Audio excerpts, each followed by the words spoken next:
Bonjour, alors vidéo sur les corrections d'exercices sur le chapitre de la synthèse organique, première partie. Donc on va corriger des exercices de 1 à 7 et vous aurez une deuxième vidéo la semaine prochaine pour les exercices 8 à 14. Alors, on va commencer avec l'exercice 1. L'exercice 1, on vous donne, alors là aussi je vous donne des exercices à caractère expérimental pour essayer de pallier au manque d'expérience au lycée dans cette période un peu compliquée. Donc il faut essayer par rapport aux cours que vous avez eus sur les synthèses organiques, cours que vous partagez avec les premières SP, hein, le même type de cours. Euh, il faut associer à chaque étape un schéma hein, qui permettrait d'expliquer un petit peu l'étape. Alors dans cet exercice 1, on vous dit qu'on prépare un savon, voilà, manipulation qu'on aurait pu faire ensemble. Euh, donc dans la première étape, alors qu'est-ce qu'on a dans la première étape? Qu'est-ce qu'on vous dit? On vous dit donc qu'on mélange dans un ballon de l'huile de soja et de la solution d'hydroxyde de sodium avec de l'éthanol. Il faut chauffer à reflux pendant 30 minutes. Donc là, c'est le chauffage à reflux. Vous avez commencé à faire ce montage-là. Donc le chauffage à reflux, c'est le schéma numéro E. Dans l'étape numéro 2, on vous dit qu'on laisse refroidir le mélange et on transvase dans un bécher la solution aqueuse de chlorure de sodium. Voilà, donc là, bon, ben, le seul schéma possible, c'est le schéma A, hein, où on va verser dans on va verser le mélange qui est dans le ballon dans un bécher où il y a déjà une solution aqueuse de chlorure de sodium qui nous permet de faire ce qu'on appelle un relargage. On a peut-être parlé ensemble, le relargage qui permet de diminuer la solubilité de l'ester dans la solution aqueuse et ainsi de mieux séparer les constituants, les deux phases. Et enfin, l'étape numéro 3. Étape numéro 3, eh bien, il faut filtrer sous vide avec une filtration, ce qu'on appelle la filtration Buchner.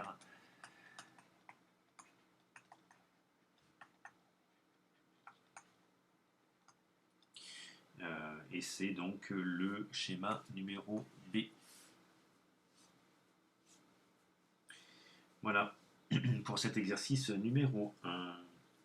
Exercice numéro 2, comment isoler donc un produit solide, donc le bénolylate. Okay.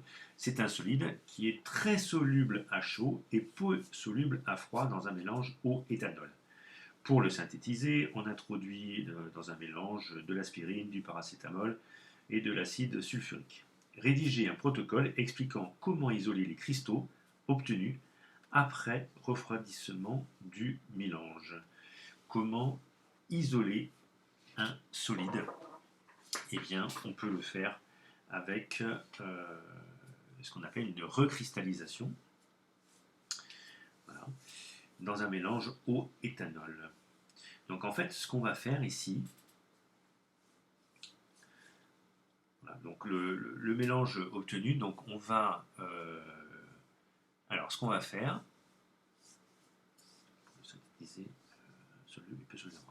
c'est que on va verser, donc première étape, donc verser le mélange dans la solution au éthanol. Okay. Et il va y avoir donc tout le mélange plus la solution au éthanol. On va chauffer et remuer et agiter. C'est plus sympa. Voilà. Et là, on va donc avoir une solution qui devrait être une solution homogène entre le mélange, l'eau, éthanol et tout ça. Et ce solide est très soluble à chaud. Donc, voilà. Donc c'est ce qu'on va faire, on va chauffer et agiter, voilà. Et ensuite, on va refroidir dans un bain de glace. Et quand ça refroidit,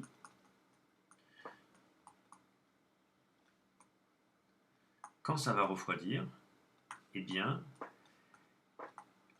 le solide va se reformer, donc il y aura des cristaux qui vont apparaître, et ces cristaux-là seront des cristaux du produit pur, parce qu'il est soluble à chaud, donc il va bien se mélanger à chaud, mais quand il va refroidir, eh bien, il va se séparer de la solution d'eau d'éthanol.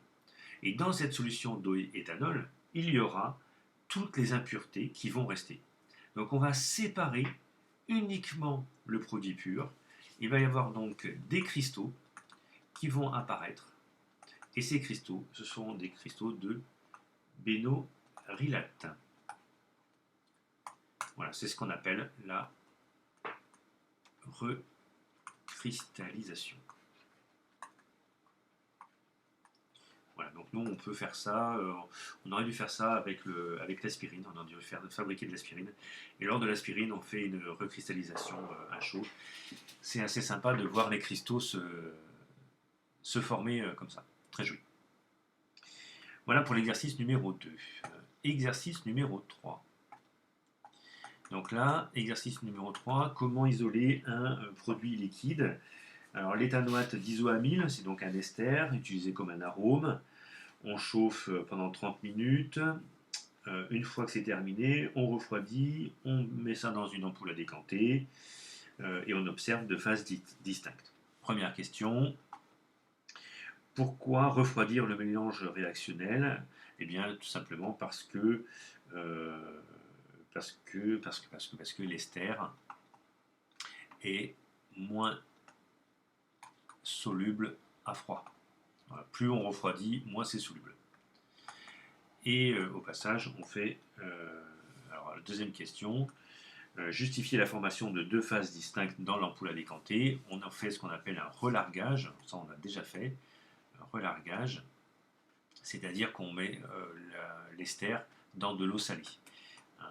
Donc l'eau salée, il y a déjà le premier point, c'est que l'ester est vraiment pas soluble dans l'eau salée, hein, donc très peu soluble.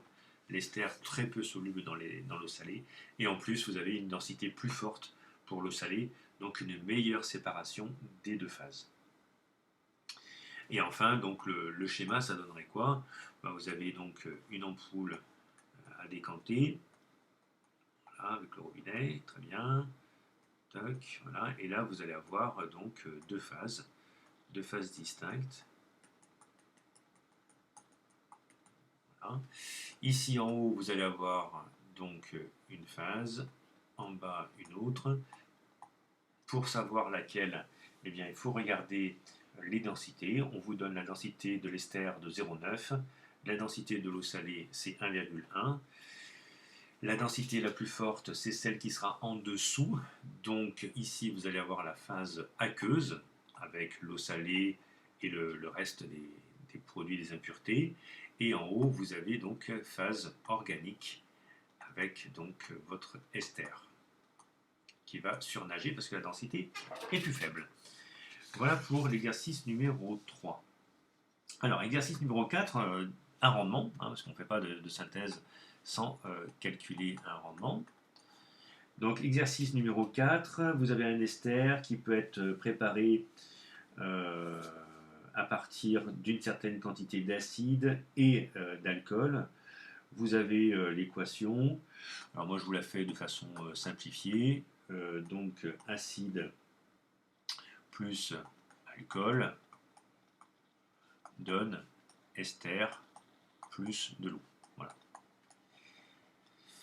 Donc en termes d'acide, vous avez N1, quantité de matière, N2 ici pour l'alcool, et on vous dit d'identifier dans la première question le réactif limitant. Et bien, vous regardez lequel est le plus grand. On s'aperçoit que N2 est plus petit que N1. Alors pourquoi? Parce que vous avez un acide pour un alcool, donc ça nous ferait N1 divisé par 1 et N2 divisé par 1 à comparer. Et effectivement, N2 est plus petit que N1. Donc c'est l'alcool le réactif limitant.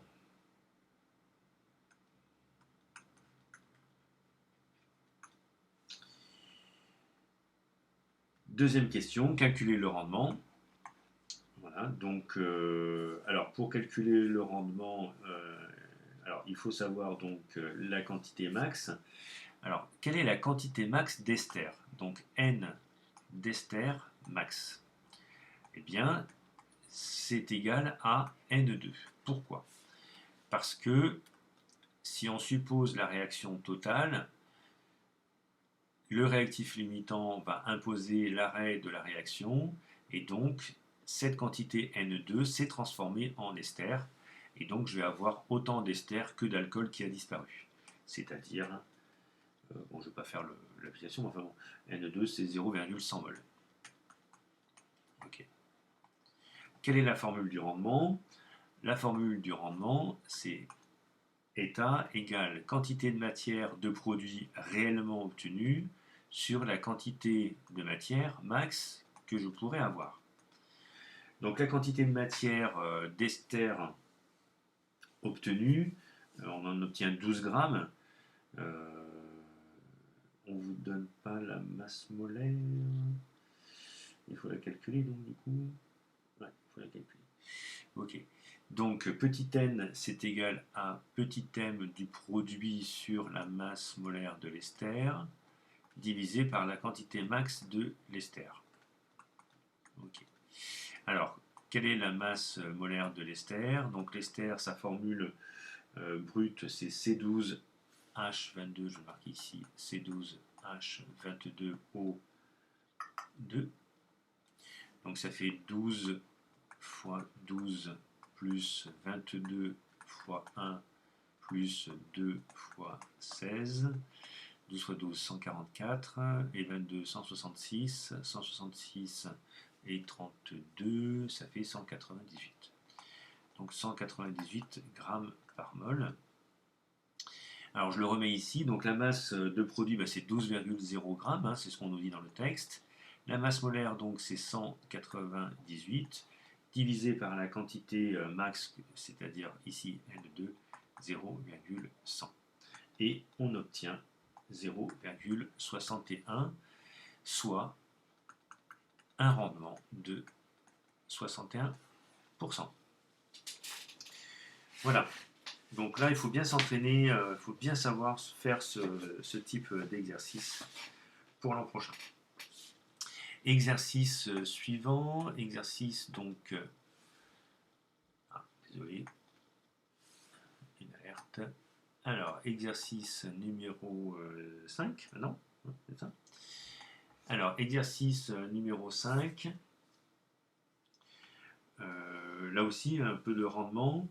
Alors, j'écris l'équation. Donc, on a 2C7H6O, qui est donc liquide, on s'en fiche, donne C14H12O2.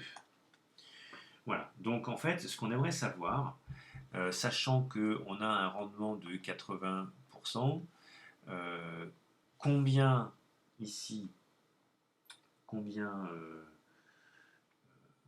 on va dire ici N1, il me faudrait pour obtenir à la fin 0,037 mol de ce composé-là.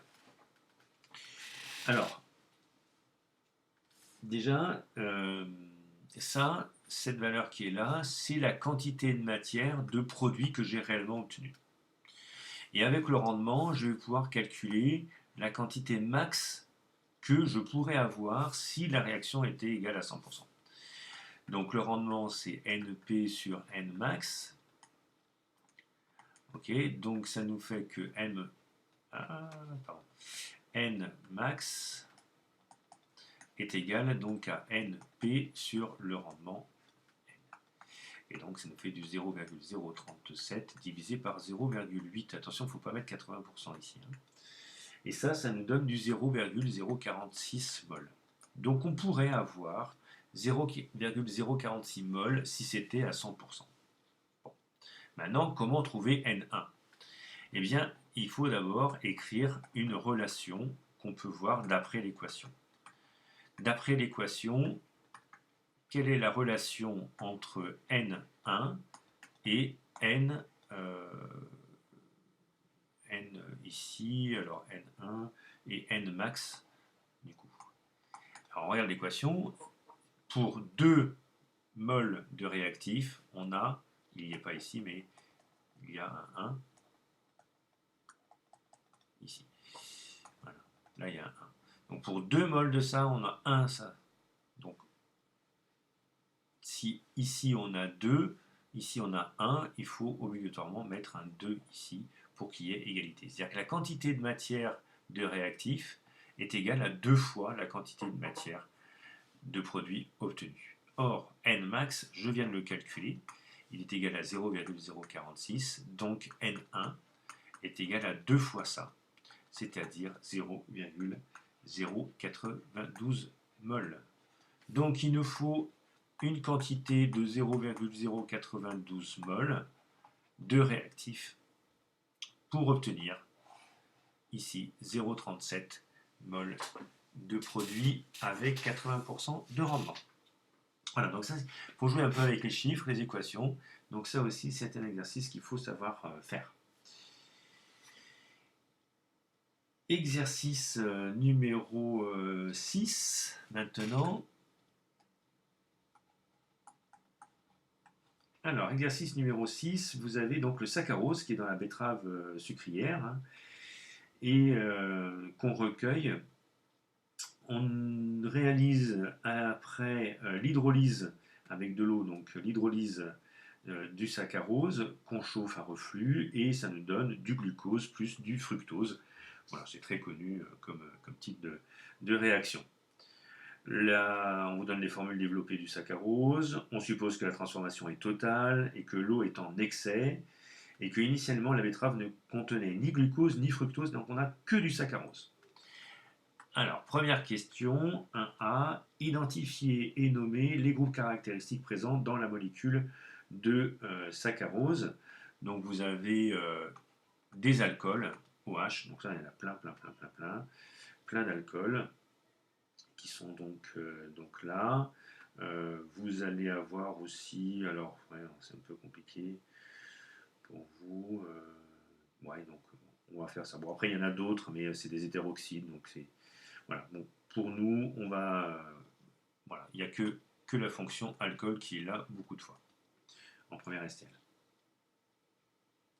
Voilà, l'un des groupes caractéristiques présents. Voilà, on ne donne pas tout. Petit b, proposer une explication à la grande solubilité du saccharose dans l'eau.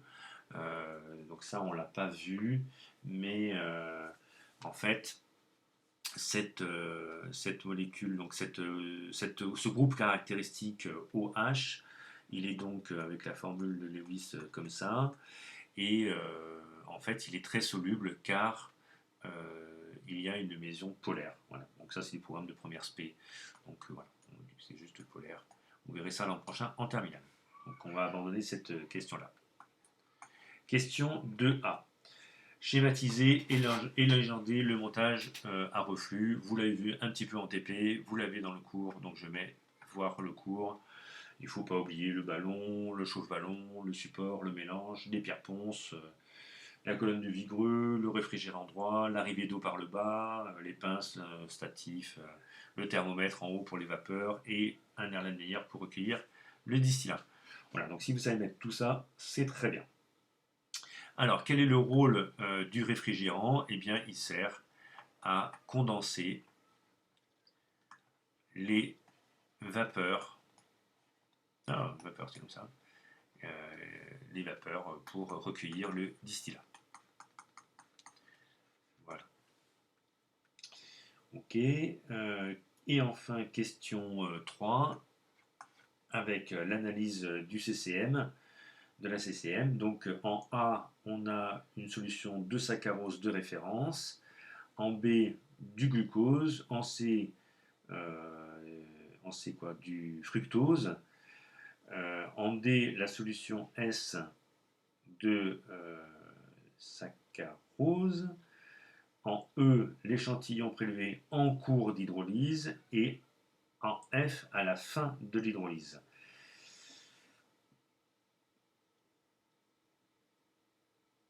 Donc à la fin, donc on doit, donc en fait on a caché hein, les dépôts D, E, F, il faut les retrouver. Voilà, tout simplement.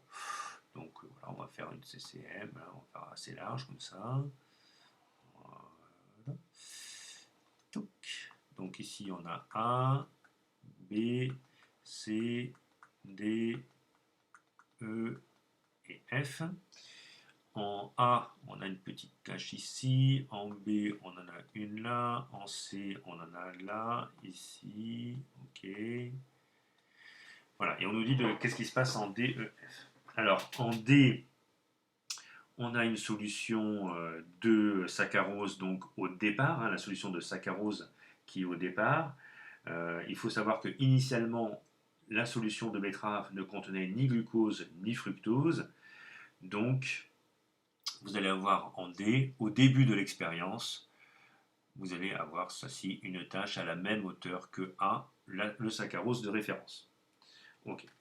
Le E, c'est l'échantillon qui est pris en cours d'hydrolyse. Donc en cours d'hydrolyse, vous allez avoir encore un petit peu de saccharose et vous allez avoir du glucose et du fructose qui sont apparus.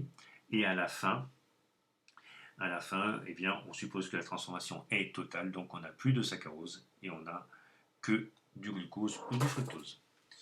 Voilà pour cet exercice numéro 6, qui était intéressant surtout pour la question 3. Ok, pour terminer cette première partie, l'exercice numéro 7.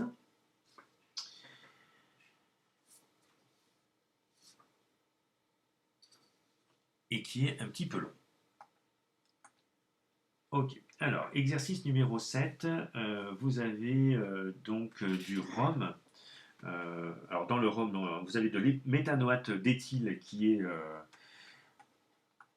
synthétisé. Je ne vais pas écrire l'équation, pour l'instant ça ne sert à rien. Donc nommer, schématiser et légender le montage photographié ci-dessus. Il n'est pas. Oui, alors ci-dessus, donc c'est à côté, hein, en bas, juste au-dessus de l'exercice 8. Donc c'est un montage à reflux. Hein, donc première question. 1A, c'est le chauffage à reflux. Voilà, on ne va pas le renommer, on l'a déjà fait. Donc chauffage à reflux. Petit b, il faut justifier que le liquide recueilli dans l'air lumière est du méthanoate d'éthyle. Alors, comment on peut répondre à cette question-là? Eh bien, tout simplement parce qu'on vous dit que Alors, justifier que le liquide recueilli dans l'air lumière est du méthanoate d'éthyle. Alors, vous allez avoir... Ah, où est-ce qu'on voit ça? Tac, tac, terminé. Voilà.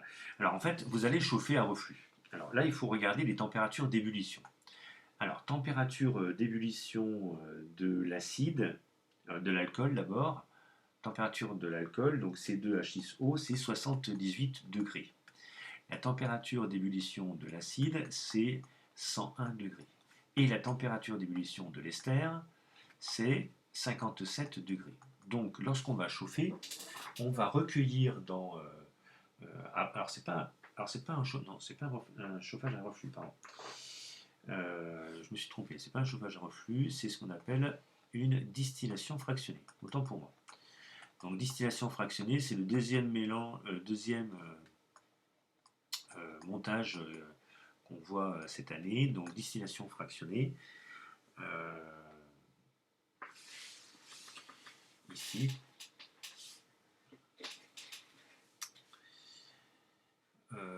Donc, distillation fractionnée, elle permet de recueillir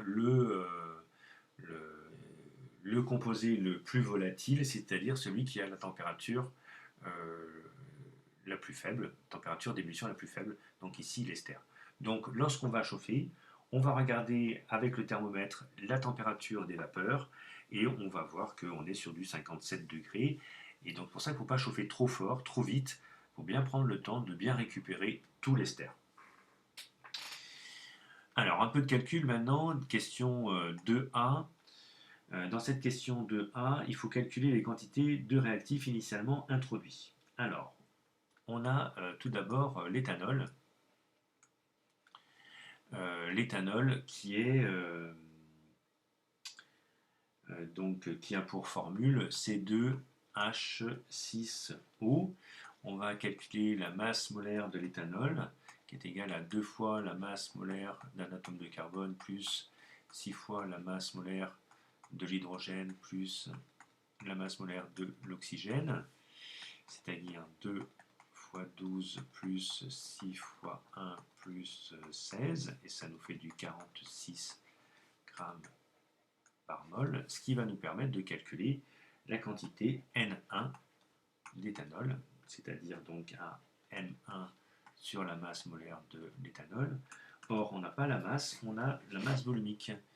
Donc, ρ égale à M sur V, donc M égale à ρ 1 fois V1 divisé par la masse molaire de l'alcool. Et ça va nous donner donc 0,789 fois le volume, donc on avait du 15 millilitres, et on va diviser ça par 46, et on trouve une quantité de matière de 0,257 mol. Pour l'acide, alors la formule brute de l'acide c'est HCO2H, donc on va calculer la masse molaire de l'acide, c'est-à-dire la masse molaire d'un carbone plus 2 fois la masse molaire de l'oxygène plus 2 fois la masse molaire aussi de l'hydrogène. Ça nous fait du 12 plus 2 fois 16 plus 2 fois 1, et c'est égal aussi à 46 grammes par mol. Et donc on va calculer là aussi N2. Donc N2 c'est M2 sur la masse molaire de l'acide, et c'est égal à ρ2V2 sur la masse molaire de l'acide. Ça va nous donner donc 1,22 fois 10 divisé par 46, et ça va nous donner du 0,265 mol. Voilà, donc il faut bien noter ces deux valeurs, 0,257 mol et 0,265 mol ici. Donc ça c'est pour la question 2A. Ensuite, on a la question 2B, où on vous demande de calculer la quantité max de méthanoate d'éthyle attendu, donc d'ester attendu. Donc, sans recopier les formules, en fait, la fabrication d'un ester, c'est le mélange entre un alcool et un acide. Ça va nous donner un ester et de l'eau. On a pour l'alcool calculé N1, 0,257, et l'acide N2, 0,265. Pour savoir la quantité max d'ester, il faut déjà que je sache quel est mon réactif limitant. Et là, on s'aperçoit donc que N1 est plus petit que N2, donc c'est mon alcool qui est mon réactif limitant.